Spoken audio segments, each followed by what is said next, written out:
Hello, this is The Whole Truth, brought to you by the Greenville County Democratic Party. From local city councils and school boards to the South Carolina legislature and the nation, we provide a clear-eyed view of the whole truth surrounding the decisions, the policies, and the politics that have a direct impact on your family, your neighbors, and you.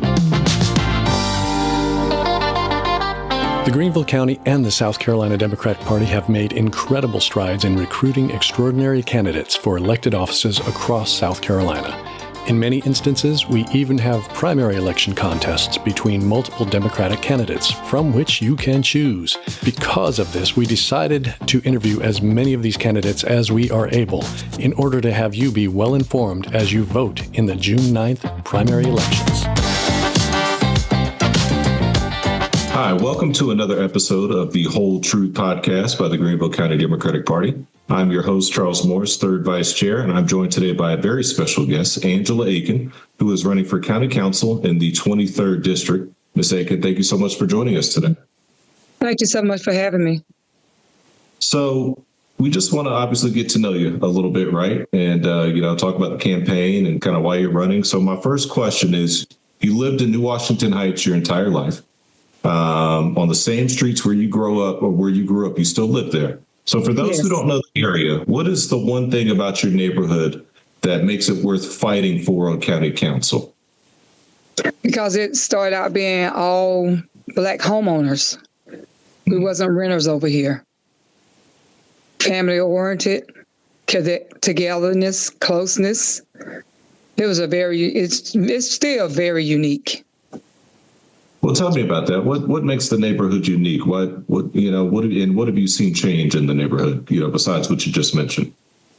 Well, to first start out is that this neighborhood is very hilly and the roads are very windy, and it really wasn't a great place for people to build.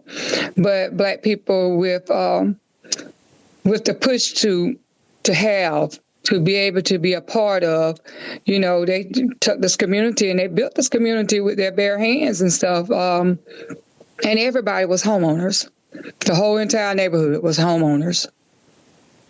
So it was an area set by Black people who wanted to be able to own something. Yes.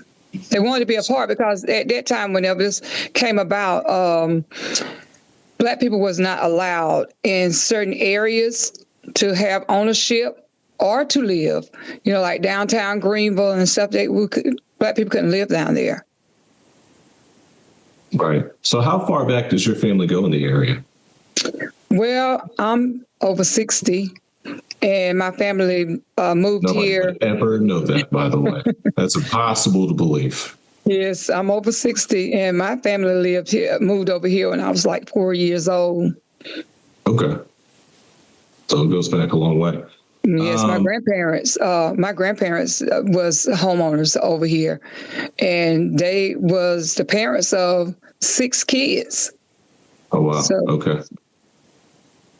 So, kind of continuing along with your family, you've spoken a lot over the years. You've spent a lot of time petitioning county council just to get a simple speed bump at a sign to protect your son over on Loop Street. So for our listeners who probably don't know this story, tell us that story and what has that experience taught you and how did it lead you to running for county council?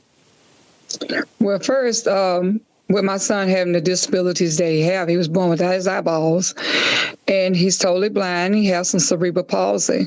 So me being a young mother, very guarded of my child, and always in constant fear of, somebody doing something to him. So him being able to go to school from this neighborhood and stuff safely was always one of my greatest concerns because of how the roads are made and the speed that cars be having coming down the hill or coming back up the hill, and so many blind spots, never knowing if someone's going to hit the back of the bus or, anything could happen. But yes, I really tried to get those speed bumps over here. Back then there was speed bumps. It wasn't speed humps like what you have now, the nice stuff. It wasn't that. It was a speed bump. And yes. And so I wasn't able to achieve that, and also asked for a blind sign to go at the entrance of the neighborhood to let someone, to caution people that it was a blind child in the area, to make the car slow down. But on several occasions, we have approached from this community as a whole to get speed bumps in here to slow down the traffic. And they come in one time and put these things that were supposed to track the traffic. And I just don't feel like they got an accurate bill of what was actually taking place over here. Okay, so they were doing a traffic study to see if it was worth the investment of the speed bumps. Is that what you're saying? Okay. Yes, but that investment was worth it to me. My child's safety was worth the fight. I mean, I think every single parent who hears you would agree that our children is what drives most of us to step up, right? Yes, yes.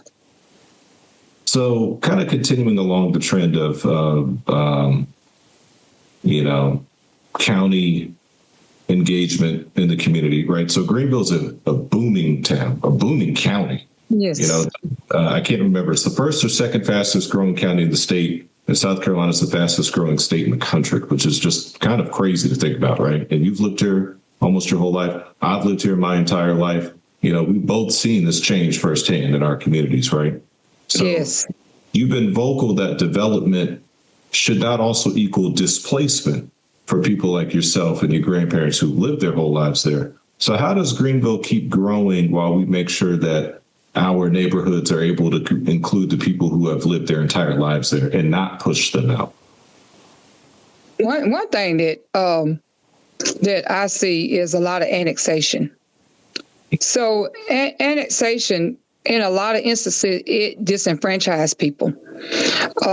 Whenever you move the county, move a place, area, and it's like hand-picked areas, the ones that have the most money, that gives them the most power.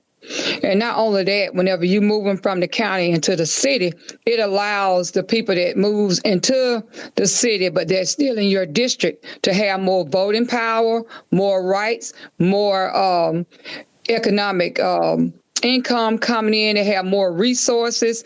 It's just so much more that they are able to get, and it leaves we as a people out, and then whenever they decide to do gentrification in our neighborhoods, if they were rentals, then they have no ownership to be able to stay in their homes, so they get pushed out. So how do we stop this from happening? Is that we need to start putting price caps in these neighborhoods where we can keep the prices to rent or own at a price, set where it'll go along with the wages and stuff like that. It's going to take some doing to get it done. But I know that it can happen if everybody get on one accord and start to work together versus so many at the top and a plethora of people at the bottom. You mentioned rent caps. I mean, that's a pretty common tactic, especially in larger urban areas, right? New York City, Chicago, whatever, these huge urban areas, rent caps are pretty common.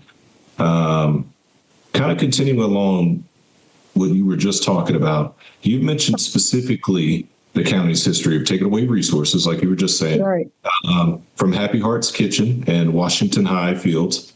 So on day one, how do you plan to move resources back into your district? I would start petitioning with getting those resources through from our representative, having co-ops working together across the board instead of just in this this district right here. I mean, connecting the government and the people together. I think that would be my first thought. I think I have a more powerful impact when I can connect the people and the government together, because the government can easily overlook a person's need if they're not in their face, letting them know what's happening. And so essentially sounds like that sums up why you're running. You've tried to talk to the county government. Now you said it's time to go be the county government. Yes, it's time to be a part of. I think that I know that my voice for the people would carry a long ways, but I also will need the people to have my back, to keep that power coming, because I'm going to only be one voice there, but being that one voice is impact. I mean, we've seen this be successful at county council. I mean, we here at the Democratic Party, we've sent out email blasts, when the county was trying to take money from the school budget. We said, we got to show up. And it was a packed house, and they backed off. So I think sometimes people get caught up in national politics where they feel like they have no voice. Right. And they kind of forget that on the local level, those representatives are right down the street a lot of times. You could go talk to them. You could go show up to the county council chamber. It's a lot easier to have your voice heard and to make an impact and make a difference in those spaces. I think that, whenever a person goes to these government officials and stuff, and they are really burdened, and their concerns when they go to them, and the way they are looked at, just facial expressions say a whole lot, to a person, or they are being made to feel dummy down from what is actually taking place in their real life, issues. So being able to help them navigate, for educating, we got to get into these communities. We got to get out, educate these people, how much voice they have, and then the power of voting, right here on the local level. The local level is so important, because this is where it immediately impact the communities. Whatever happens on the local level, if you're not a part of it, then you're a casualty of it. That's a powerful statement. Let me ask you this. I mean, you live there your whole life. You know these people. You know the community. You're part of the neighborhood association. In fact, I think you might lead the neighborhood association. What are you hearing from your neighbors? What are they telling you? What are their troubles? What's bothering them? Well, for one thing, right here in this neighborhood, the environmental stuff is a grave concern to the people over here. And it's been a constant every year, trying to get someone in here to help with the issues that we have. We do understand that Greenlink is here and they operating. There's nothing we can do about that now. But there's so much more that Greenlink can give back to this community to help build this community back up and put it in good standing. Like they was wanting us to be good neighbors. They have never been good neighbors to us. So we want them to be good neighbors. We want to be a part of what's going on. It's nothing like progression. We love to see the progress, but we want to be included in it. We want to be included in the process, and that's what's dividing us, is the exclusion, So whenever certain areas in my district are able to be included in the whole process of whatever is coming to their neighborhood, that is an advantage to them versus the disadvantages that we're getting. Closed door meetings that don't even have a seat at the table. Better yet, an echo out the door. So you don't want to just somebody to open the door. You want to go kick the door in and say, "We're here."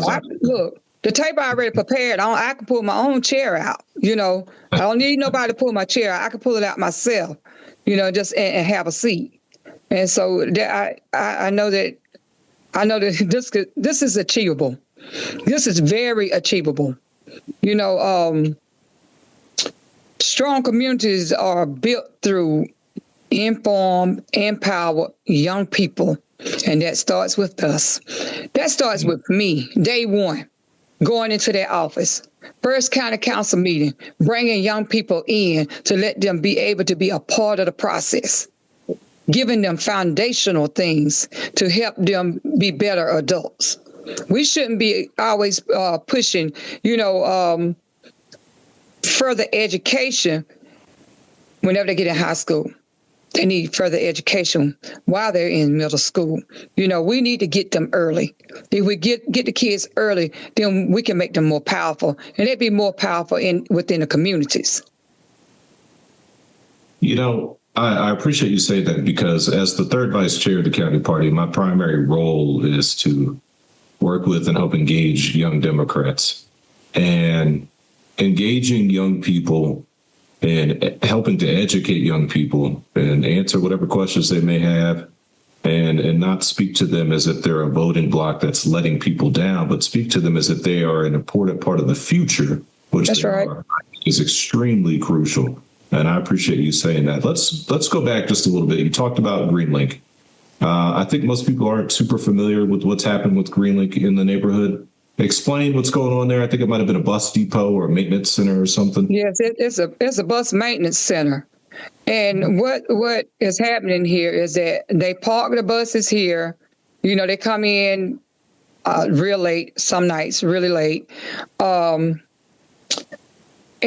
they come in, they do all the maintenance work up here in this neighborhood. And the way that they came in and did the paving is one environmental impact that is negative on this community, because of the way they slant the paving is where it's coming towards anything that runs off of there, the rainwater and everything that comes from the area. It comes down the hill into the neighborhood creek, and our creek overfloods. If we have a rain that rains more than 2 hours, if it's constant raining for more than 2 hours, the creek is coming out of its bank. And not only that, with all of that stuff that's going on down there, you smell sewage, raw sewage smell every time it rains. And when it rains, it gets loud. And so it's we got the train on one side. We have a concrete yard on the other side. We was already sandwiched in between two environmental injustices for this community. And then on top of that, put Greenlink up here, that was like a slap in the face. A community already heavy burden, with a lot of health issues. At one point, we had some of the homeowners over here were their business were oil. They used to, have oil companies right here in the neighborhood. So I lost about 6 members of my family to cancer. It was a cancer cluster. I called in on that. I was real young when I first started dealing with DHEC. I called DHEC. A long time ago, back in the 80s, whenever my family members started passing. And they finally had them to remove the tanks from underground. So the house that my family house that was right next to one of the yards, they died. At my grandparents' house, I had 2 uncles that passed. It left one of my cousins died with cancer also, and left her with two minor kids without a parent. And they had to be uprooted from their home and moved down to Baxley, Georgia, where we was disconnected from those kids and missed out on their life. And then the other people who had oil companies, they had children and wives that died with cancer. So it was a big cancer cluster, but not one time did anybody come and do a study on it. Not one time. First off, that's terrible. I'm very sorry about how many members of your family you lost. That's tragic. I hope most people can appreciate how important environmental concerns like that are. I mean, I live in West Greenville, so I live in District 23. We just recently had a community meeting about a shredding company right up the road on Easley Bridge, operating a metal shredder without a permit. And then going, oh, I didn't know. It's just kind of crazy how completely, how just totally reckless some of these companies are with their disregard for health, right? It is reckless, and that's why I felt compelled to speak at that hearing, because I gravely concerned about that community. I know the impact that it has had on my community. I mean, at the end of the day, no one is asking these people to not make the money, because it is profit over people that is actually taking place. I mean, even with the Greenlink, they had several locations that they could have moved the Greenlink, but instead they brought it to this community, and just like the scrapyard, no one is asking them to shut their business down. They can just move it out of a community. Make these people feel safe in their homes. Or install the anti-pollution that the state asked for. Right, right. And so, and they get breaks after breaks after breaks after break. When do they stop? Right. No, I could certainly empathize personally with the environmental concern. So my last question for you is, you obviously are running for this seat. Yes. Why do you think that people should vote for you when they go into the ballot box, either on June 9th or during early voting? Why should they select Angela Aiken for county council? It is because Angela Aiken is the person that's going to see them. Angela Aiken is the person that's going to intentionally hear them. Angela Aiken is the person that's going to intentionally work with them to get whatever issues that they have solved. Well, everything I do, I'm going to be intentional. Well, I appreciate you joining us. I appreciate you sharing your personal story. I think that was very powerful. And we appreciate the listeners, and we'll see you next time. Thank you. Thank you. Thank you for having me. Yes, ma'am. The Greenville County Democratic Party appreciates your time listening and watching the Whole Truth Podcast. You can find us on Spotify, Apple, and YouTube.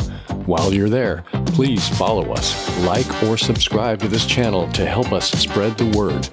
The GCDP wants to thank Michael Fishman from Day Moon Productions for furnishing the recording studio as well as providing his time recording and editing.